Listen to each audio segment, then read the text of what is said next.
এই শীতের প্রথম বিয়ে বাড়ি এটাই ছিল।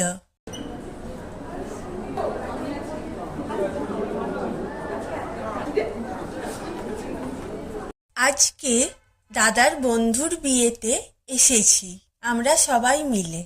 ভেজ মেনুতে কি কি আছে তোমাদেরকে দেখাচ্ছি।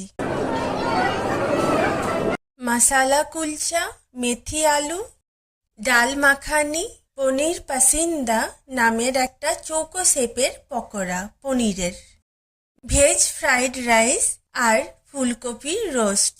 আমারও মায়ের নতুন চ্যানেল কি করি আজে তোমাদের সবাইকে স্বাগত।